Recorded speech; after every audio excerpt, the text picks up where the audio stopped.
Dabgram ফুলবাড়িতে BJP ও তৃণমূল প্রার্থী মা ছেলে। ডাবগ্রাম ফুলবাড়ির তৃণমূল প্রার্থী রঞ্জনশীল শর্মা মা বলেই ডাকেন বিজেপি প্রার্থী শিখা চট্টোপাধ্যায়কে। তৃণমূলের টিকিট পাওয়ার পরেই তিনি জানিয়ে দিলেন মা শিখা চট্টোপাধ্যায়ের আশীর্বাদ নিয়েই প্রচারে নামবেন। লড়াই হলো একটা আদর্শের সঙ্গে একটা আদর্শের লড়াই হলো মানুষের সেবার লড়াই হবে, একটা নীতির উপরে দাঁড়িয়ে লড়াই হবে। লড়াই এখানে কোনো ব্যক্তিগত কোনো লড়াই নেই।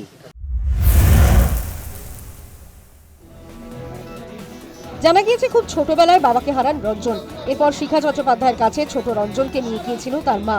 শিখাকে অনুরোধ করেন ছেলেকে দেখভাল করার জন্য। তারপর রঞ্জনের মাও মারা যান। কার্যত ছোটবেলা থেকেই রঞ্জনকে মানুষ করেছেন শিখা। তাকে মা বলেই ডাকেন রঞ্জন। শুধু বড় করা নয়, রঞ্জনের রাজনীতিতেও প্রবেশ শিখা চট্টোপাধ্যায়ের হাত ধরেই।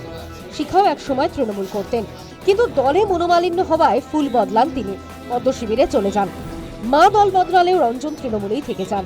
এই মুহূর্তে শিলিগুড়ি পুর নিগমের 37 নম্বর ওয়ার্ডের কাউন্সিলর রঞ্জন।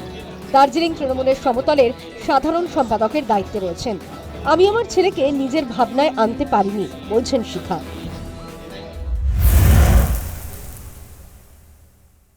আপনার কেন ব্যক্তিগত জায়গায় কেন যান? ব্যক্তিগতটা ব্যক্তিগত, ছেলে মা ছিল, আছে, আগামী দিনও থাকবে। কিন্তু রাজনীতির ক্ষেত্রে রাজনীতি আলাদা, ওর মেরু আলাদা, আমার মেরু আলাদা, হতেই পারে। গণতন্ত্রে এটা স্বাভাবিক। কারণ যখন বয়স হয়ে যায়, মা ও ছেলে এক ভাবনায় চলে না।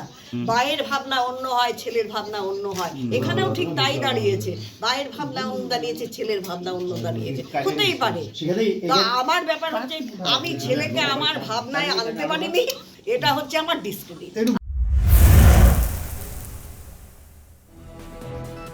21শে বিধানসভা নির্বাচনে ডাবগ্রাম ফুলবাড়িতে শিখাকে প্রার্থী করে বিজেপি। ওই আসনে তৃণমূলের প্রার্থী হন গৌতম দেব, যিনি আবার ওই কেন্দ্রের দুবারের বিধায়ক। কিন্তু শিখা 27,000-এর বেশি ভোটে গৌতম দেবকে হারিয়ে দেন।